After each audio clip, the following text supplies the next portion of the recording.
If you had to guess, would you say that there are more words in the English dictionary that starts with the letter R or have R as their third letter? In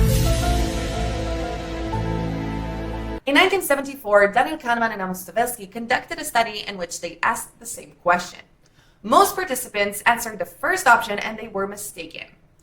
Recalling words that starts with the letter R is easier than recalling those who have R as their third letter due to the way our brains organizes data.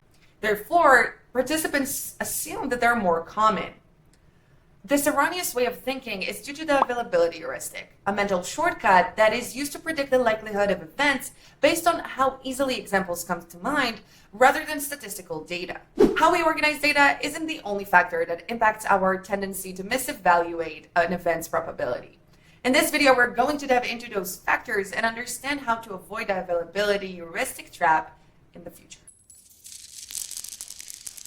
Okay, you have some skill. Let's start with an event retrievability.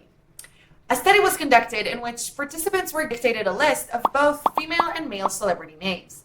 One group was presented with a list that contained female names that are more well-known than the male ones. The participants mistakenly stated that the list contained more female names. The same effect occurred in the other group that was presented with a list that included better-known men than women. This demonstrates how we often overestimate the frequency of an instance that is familiar to us. The emotional impact of events also greatly influences how we perceive their probability. Individuals who witnessed car accidents tend to overestimate the probability of traffic accidents happening again. And if it happened recently, they're even more likely to do so. Our ability to assess an unfamiliar scenario's probability depends on how easily we can imagine it. However, the ease of constructing those instances doesn't always match reality. For instance, we can easily picture ourselves winning the lottery, but unfortunately doesn't make it likely. The availability heuristic is also prevalent when we misjudge how often two events happen simultaneously based on their mutual association. If two events seem to be linked, we often assume correlation or causation. This leads us to overestimate the probability of those events happening together. For example, individuals might believe that when there is a full moon in the sky, crime rates increases, even though there is no supportive data for this connection. The availability heuristic can lead us to make quick judgments without considering relevant factors or data. Moreover, politicians and the media often exploit this bias by using emotional appeal or vivid imagery to sway public opinion.